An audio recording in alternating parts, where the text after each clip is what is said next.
All right, what's up, everybody? So here is the second question. I just answered the question about taking rest days in between workouts for the last video. Again, I'm answering some of the questions I received this week that I didn't get a chance to do on the live.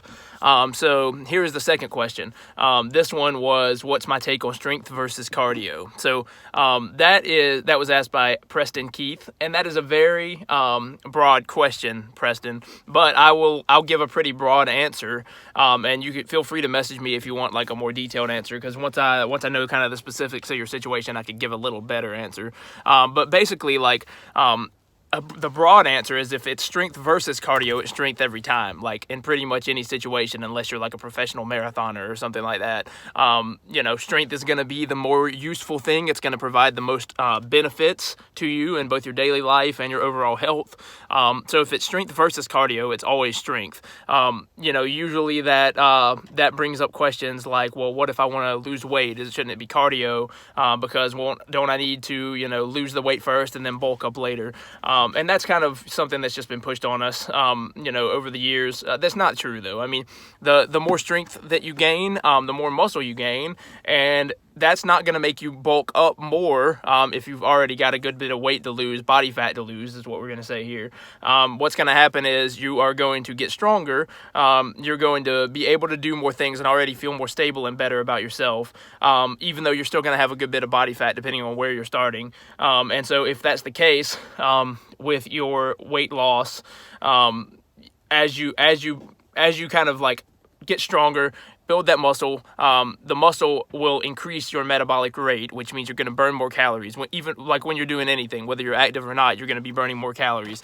And so strength is better for fat loss for that reason. Now, I don't think it has to be a strength or cardio. I think that it can be strength and cardio with strength as the priority. That's how I would recommend it if you really want to do cardio.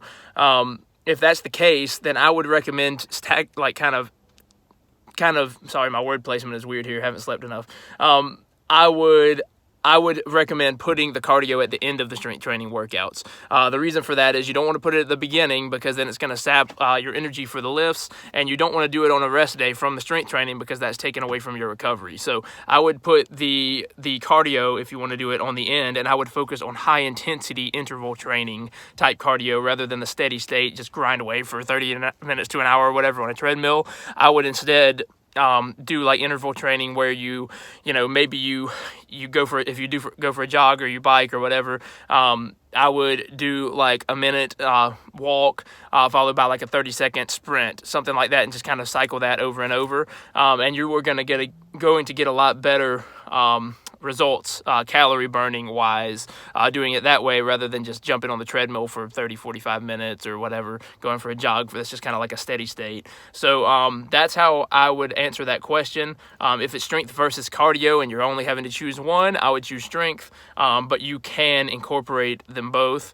And just to elaborate a little bit more, cardio does have its benefits, you know what I mean? But one thing that you will kind of notice is, if you have not been doing anything workout wise, and you just really dedicate to proper strength training, most of the things that you do in daily life, depending on what your career is and all that kind of stuff, but most of the things that you do in daily life, you're going to find are way easier anyway. You're going to be able to do things without getting winded that you weren't able to do before without getting winded. And if you find that there are certain things in your life that the strength training isn't really like solving that problem for you, then you can look and incorporate some cardio. My philosophy is, take the most simple approach to begin with, and then if you have to add things on to it later, do that. So I'm not saying cardio is worthless. Cardio does have its place, but it is not and should never take priority over strength training.